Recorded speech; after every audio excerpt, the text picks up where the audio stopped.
Hello friends, welcome to Lucky Reddy stories. Please story విన్న తర్వాత like, comment, share and subscribe చేసుకోవటం మాత్రం మర్చిపోవద్దు. విక్రమార్కుడు స్టోరీని మొదటి భాగం నుండి వినాలి అనుకుంటున్నారా? అయితే నా ప్రొఫైల్లో ప్లేలిస్ట్లో ఉంటుంది, వినండి. ఇప్పటి వరకు విక్రమార్క గురించి ఎవరికీ తెలియని సీక్రెట్స్ అన్నీ హిరణ్య బయటకు చెప్తుంది. చూద్దాం ఇంకా ఎన్ని సీక్రెట్స్ ఉన్నాయో. అది కూడా నువ్వు ఉండి ఉంటే ఖచ్చితంగా ఆ కేసు కంప్లీట్ అయ్యి ఉండేది. మీరిద్దరూ ఎప్పుడు ఏ కేసు సాల్వ్ చేసినా కూడా కలిసే సాల్వ్ చేశారు. మీరిద్దరూ కలిస్తేనే ఆ కేసు ఖచ్చితంగా కంప్లీట్ అవుతుంది, ఫైల్ క్లోజ్ అయిపోతుంది. 100% సక్సెస్ రేట్ ఉంది మీ ఇద్దరికి అని సిబిఐలో మీ గురించి తెలిసిన వాళ్ళందరికీ తెలుసు. కానీ సిబిఐలో చాలా తక్కువ మందికి, ఎందుకంటే మీరు సీక్రెట్గా కదా వర్క్ చేసేది. ఇప్పుడు నేను నీ గురించి బయట పెడితే నీ శత్రువులు, అదే మీరు పట్టుకోవలసిన వాళ్ళు మీ గురించి తెలుసుకొని మీ మీద అటాక్ చేస్తారు అనే, లేకపోతే నీకు ఇష్టమైన వాళ్ళకు ఏదైనా జరుగుతుంది అని భయపడి నువ్వు నాతో ఇలా మాట్లాడుతున్నావా, పోట్లాడుతున్నావా అని అడిగింది హిరణ్య. ఏమీ మాట్లాడలేని విక్రమార్క మరొక అడుగు వెనక్కి వేశాడు. మీరిద్దరూ బెస్ట్ ఫ్రెండ్స్ అని నిరూపించడానికి ఇప్పుడు నేను చెప్పినవి అన్నీ సరిపోతాయా లేదా? ఒకవేళ నువ్వు సరిపోవు అని అంటే చెప్పు. మీ ఇద్దరు బెస్ట్ ఫ్రెండ్స్ అని నిరూపించడానికి నా దగ్గర చాలా అంటే చాలా ఆధారాలు ఉన్నాయి, చూపించమంటావా అని హిరణ్య అంటున్నప్పుడే రూమ్ లోపల ఉన్న సూర్య అమ్మ అంటూ గట్టిగా అరుస్తూ నిద్రలో ఉలిక్కిపడినట్లుగా లేచి కూర్చున్నాడు. అప్పటి వరకు విక్రమార్కతో పోటాపోటీగా మాట్లాడుతూ ఉన్న హిరణ్య సూర్య అమ్మ అన్న పిలుపు తన చెవులకు చేరిన మరుక్షణం విక్రమార్కతో మాట్లాడుతున్న తన మాటలను ఆపేసి తన చూపుని సూర్య ఉన్న రూమ్ వైపు తిప్పింది. విక్రమార్క కూడా సూర్య ఉన్న రూమ్ వైపు తలను తిప్పాడు. సూర్య భయంతో ఏడుస్తూ డోర్ దగ్గరకు వచ్చి డోర్ ఓపెన్ చేయాలి అని చూశాడు. కానీ ఆ డోర్ ఓపెన్ కాకపోవటంతో అమ్మా అమ్మా అని ఏడుస్తూ డోర్ని బాధేస్తూ ఉన్నాడు. హిరణ్య తన ఎదురుగా ఉన్న విక్రమార్కని పట్టించుకోకుండా సూర్య అంటూ సూర్య దగ్గరకు వెళ్ళిపోయింది. విక్రమార్క సూర్యకి తన ఫేస్ చూపించకూడదు అనుకున్నాడో ఏంటో, వెంటనే తను క్లోజ్ చేసిన డోర్ ఓపెన్ చేసి బయటకు వెళ్ళిపోయాడు. అలా విక్రమార్క బయటకు వెళ్ళిపోయిన మరుక్షణమే హిరణ్య సూర్యని తీసుకొని హాల్ లోపలికి వచ్చేసింది. అలా విక్రమార్క బయటకు వెళ్ళటం, హిరణ్య సూర్యని తీసుకొని హాల్లోకి రావటం కూడా ఒకేసారి జరిగింది. సూర్య విక్రమార్కని చూడలేదు.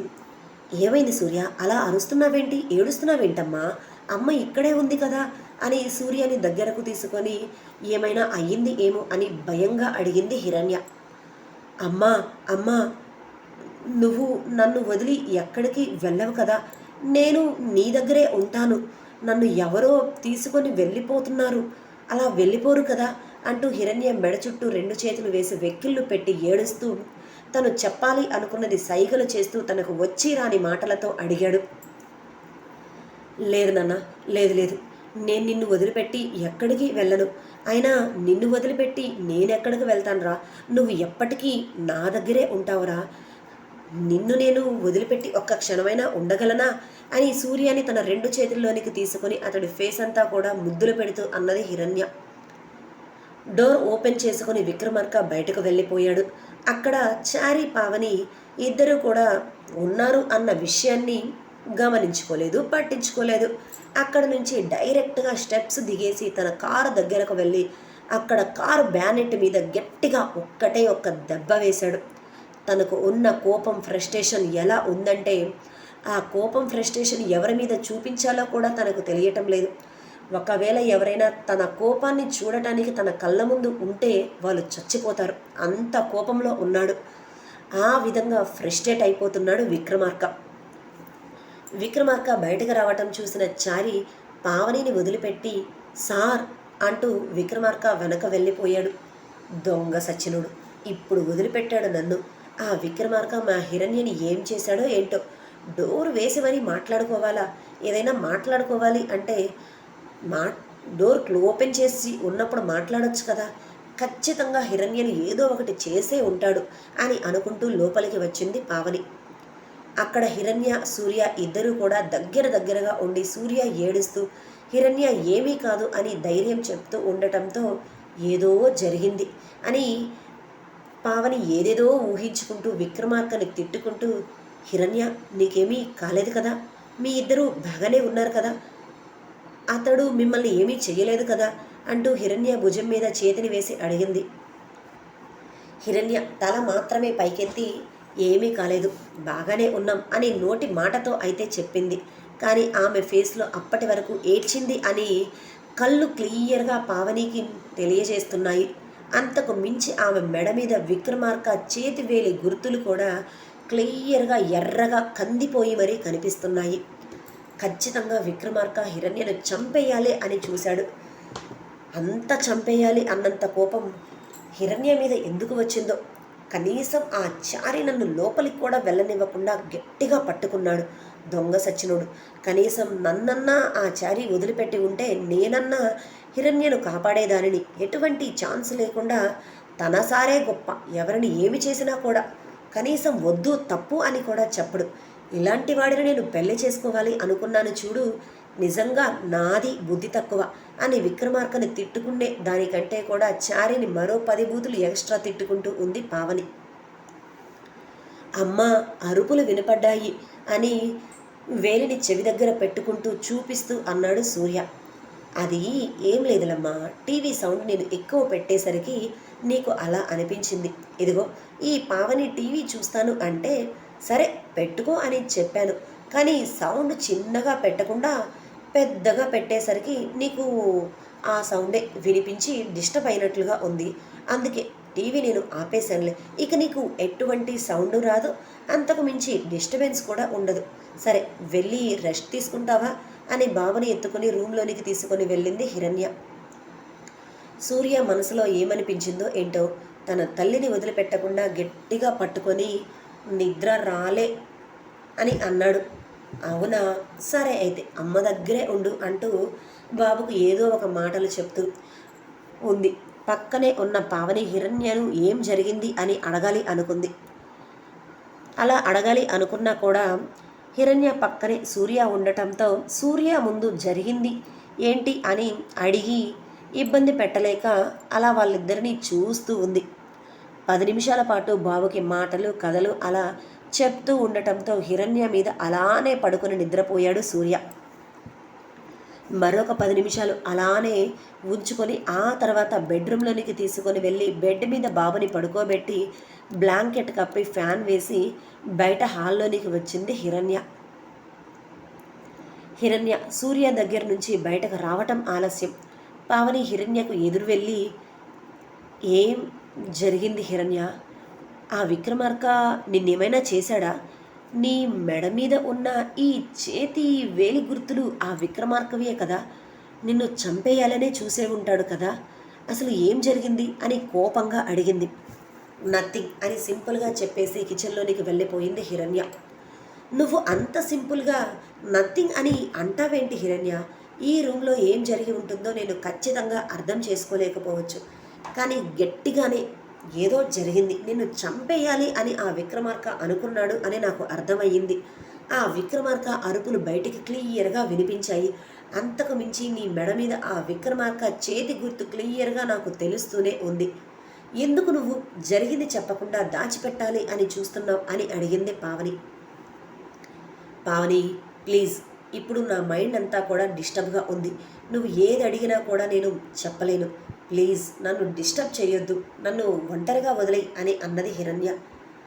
అది కాదు హిరణ్య అని పావని అంటుంటే, ప్లీజ్ నాకు ఒంటరిగా ఉండాలి అనిపిస్తుంది, ఎవరితో మాట్లాడాలి అనిపించడం లేదు అని హిరణ్య చెప్పటంతో ఇక పావని కూడా ఏమీ చెయ్యలేక అలాగని హిరణ్యని వదిలిపెట్టి వెళ్ళలేక సూర్య రూమ్లోనికి వెళ్ళి సూర్య పక్కనే తను కూడా హిరణ్య సూర్య ఇద్దరి గురించి ఆలోచిస్తూ పైన తిరుగుతున్న సీలింగ్ ఫ్యాన్ వైపు చూస్తూ ఉండిపోయింది.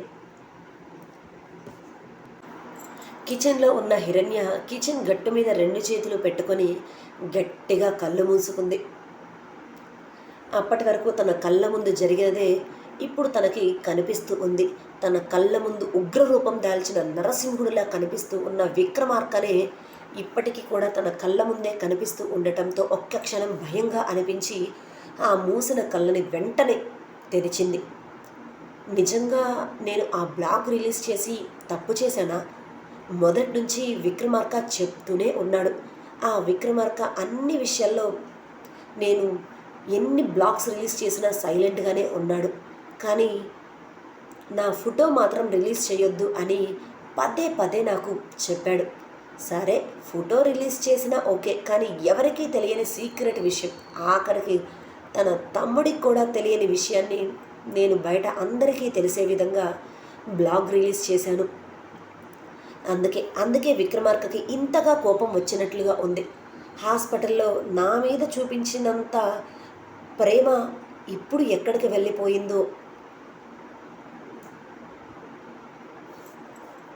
హాస్పిటల్లో చూపించినంత ప్రేమ చూపించలేదు, కానీ నాకు అంతా బాగయ్యింది, హెల్త్ పరంగా ప్రాబ్లమ్స్ ఏమీ లేదు అని ఇంటికి వచ్చిన మరుక్షణం తన కోపాన్ని నాకు చూపించేశాడు.